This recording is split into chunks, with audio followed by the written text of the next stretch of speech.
Olá, tudo bem? Meu nome é Daniele. Eu me chamo Adriana. E eu sou a Emanuele. Juntas nós vamos abordar o tema saúde pública no Brasil na década de 40. Fiquem à vontade para saber mais sobre a luta de profissionais na área da saúde durante o percorrer da nossa história. Lembrando que apenas o conhecimento pode prevenir erros já antes acontecidos. Para dar início à história da saúde pública no Brasil, a partir da década de 40, vamos iniciar contando um pouco sobre a história do Instituto Evandro Chagas, que iniciou com a chegada do pesquisador ao Pará no ano de 1936. Ele iniciou as pesquisas sobre a doença leishmaniose visceral e foi pioneiro no estudo dessa doença no Brasil. Com o auxílio do governo estadual, o Instituto de Pesquisas era sediado em um casarão na Almirante Barroso. Foram feitas pesquisas também sobre doenças como malária, filariose, bulba e verminoses intestinais. No ano de 1940, foi idealizado um plano que tinha como objetivo o combate à malária. Este plano era conduzido por Evandro Chagas, que era integrante da Comissão de Saneamento da Amazônia. O até então IPEM fez uma extensa pesquisa no Vale do Amazonas. Apesar do falecimento de Evandro Chagas em um acidente aéreo, os trabalhos continuaram e foi feito o mapeamento das áreas endêmicas com aproximadamente 22 mil lâminas de pacientes examinados. Em homenagem ao cientista, o IPEM passou a se chamar Instituto de Patologia Experimental Evandro Chagas. Somente no ano de 1942 passou a ter o nome de Instituto Evandro Chagas, como conhecemos atualmente. O plano de saneamento da Amazônia não foi adiante, mas seus dados acabaram sendo utilizados pelo Serviço Especial de Saúde Pública, SESP. Criado em 1942, o SESP foi parte do acordo estabelecido entre os governos brasileiro e norte-americano, por conta da Segunda Guerra Mundial, e o Instituto Evandro Chagas foi integrado a ele como laboratório central e órgão de pesquisas. Em 1941, no âmbito do Ministério da Educação, o DNS incorporou vários serviços de combate a endemias, que compreendiam os serviços nacionais de tuberculose, peste, malária, lepra, câncer e doenças mentais. Foi também responsável por institucionalizar as campanhas sanitárias e assumiu a organização pela educação sanitária ao incorporar o Serviço Nacional de Educação Sanitária. Dessa forma, passou a controlar a formação dos técnicos em saúde pública. Em meados de 1934, Gustavo Capanema assume a direção do Ministério da Educação e Saúde Pública. Antes dele, 3 diferentes ministros haviam conduzido a pasta sem que mudanças importantes fossem de fato realizadas, entre eles Washington Pires, médico mineiro que conduziu o ministério desde 1932 e a quem coube o processo inicial de formulação da reforma para a saúde. Até a data de posse de Capanema, o MESP correspondia, portanto, essencialmente à estrutura administrativa do antigo Departamento Nacional de Saúde Pública, criado no contexto da reforma sanitária. Menos de um ano após assumir o ministério, Capanema propõe uma reforma geral na organização da saúde pública nacional.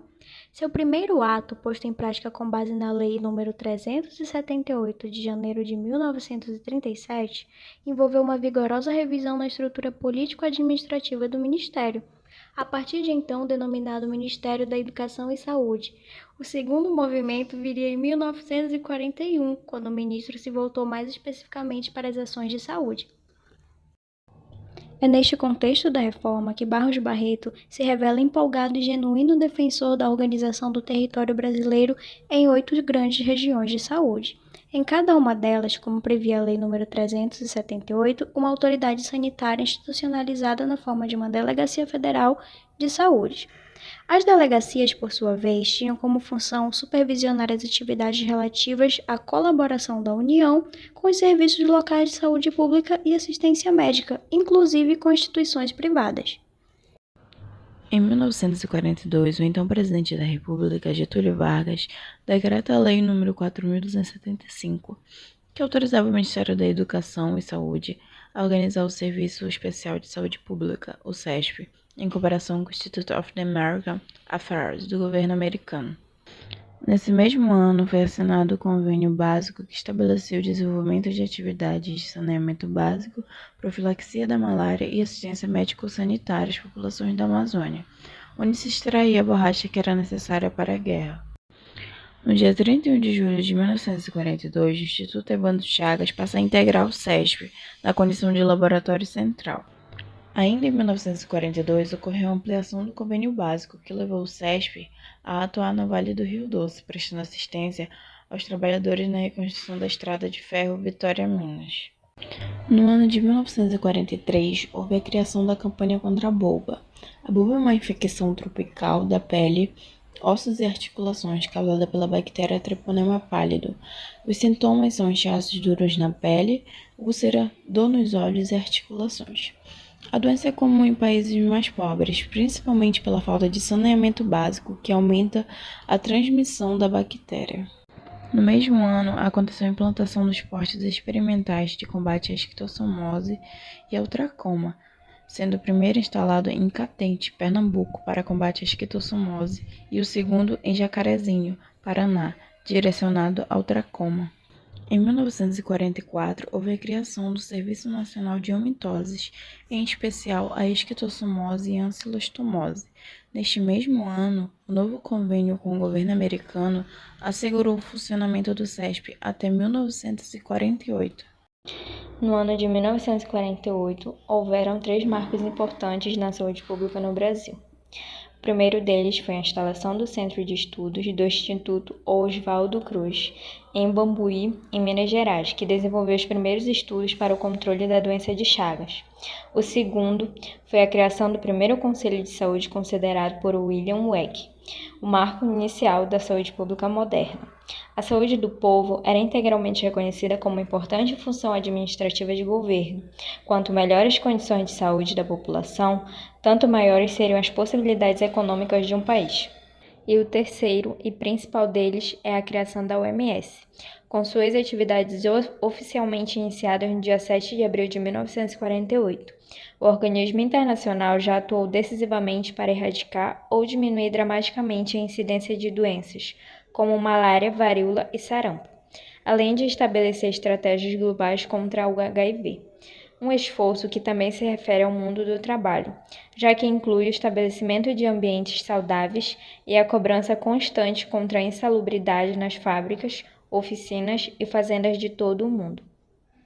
Durante o processo de constituição da OMS, houve uma escolha deliberada pelo termo mundial em detrimento de internacional.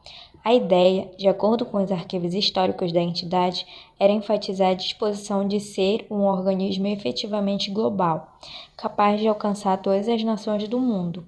A Constituição da OMS foi assinada por todos os 51 países membros, então filiados à ONU, em 22 de julho de 1946, o que, na prática, faz dela a primeira agência a ser ratificada por unanimidade. Esse documento entrou oficialmente em vigor no dia 7 de abril de 1948, data que passaria a ser considerada desde então como o Dia Mundial da Saúde. Entre os princípios da OMS está a melhoria nas condições para trabalhadores e trabalhadoras ao redor do mundo, o que envolve, além de prevenir situações insalubres no local de trabalho, a busca de aprimoramento constante em questões de nutrição, moradia, saneamento e recreação.